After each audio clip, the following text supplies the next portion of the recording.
এই রেসিপির টেস্ট সম্পর্কে জানতে ভিডিওর শেষ পর্যন্ত দেখতে হবে। আমি খুবই হতাশ। আসসালামু আলাইকুম। আজকে তৈরি করব আলু বেগুন ভর্তা।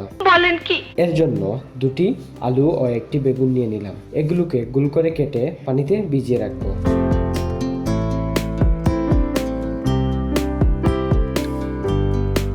এই সুযোগে আমি প্রয়োজনীয় মশলা করে নিব। মশলা হিসেবে এখানে আমি নিয়েছি দুটি ছোট সাইজের পেঁয়াজ, 3টি রসুনের কুঁড়ো ও 3টি শুকনো মরিচ। রসুন ও পেঁয়াজ ভালোভাবে কুচি করে কেটে নিব।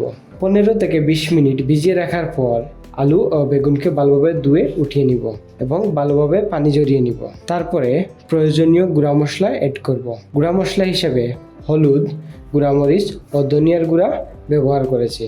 তারপরে লবণ দিয়ে ভালোভাবে মাখিয়ে আরও কিছুক্ষণের জন্য ঢেকে রেখে দিব। এই পর্যায়ে একটি ফ্রাই প্যান বসিয়ে গরম হয়ে গেলে তার মধ্যে দিয়ে দিব সরিষার তেল। তেল গরম হয়ে গেলে শুরুতে মরিচগুলো ভেজে নিব। তারপরে পেঁয়াজ ও রসুন দিয়ে ভালোভাবে ভেজে নিব। পেঁয়াজ রসুন যখন এইরকম ব্রাউন কালার চলে আসবে তখন ভালোভাবে তেল জড়িয়ে উঠিয়ে নিব। তারপর এই তেলের মধ্যেই আলুগুলো ফ্রাই করে নিব। আলুগুলোকে ভালোভাবে ফ্রাই করতে হবে অনেকটা ভিডিওতে যেরকম দেখছেন এইরকম কালার আসবে এবং খেয়াল রাখবেন আলুগুলো যাতে সেদ্ধ হয়।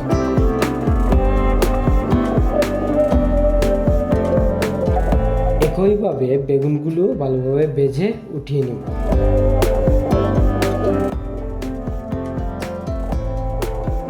এবার মাখানোর পালা। প্রথমে শুকনো মরিচগুলো ভেঙে নিব।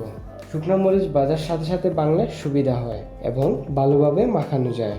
প্রথমে শুকনো মরিচ এবং মশলাগুলো ভালোভাবে মাখিয়ে নিব। তারপরে আলু ও বেগুন যোগ করে ভালোভাবে মাখিয়ে নিব।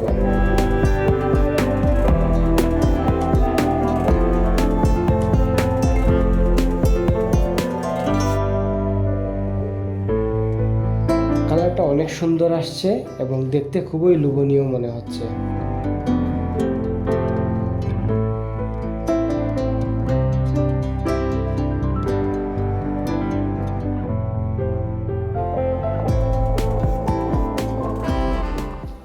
সব শেষে এবার টেস্ট করার পালা।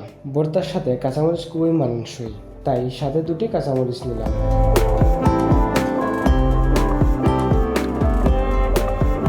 আলহামদুলিল্লাহ, টেস্ট খুব একটা খারাপ না, তবে খুব যে ভালো হয়েছে তাও না। মোটামুটি 6-7 রেটিংয়ের ভর্তা বলা যায়। আপনি বাসায় ট্রাই করতে পারেন এবং অবশ্যই কমেন্ট করে জানাবেন কেমন হলো এবং পরবর্তীতে কিসের রেসিপি চান অবশ্যই কমেন্টে জানাবেন। দেখা হচ্ছে পরবর্তী ভিডিওতে। সবাই ভালো থাকবেন, সুস্থ থাকবেন। আল্লাহ হাফেজ।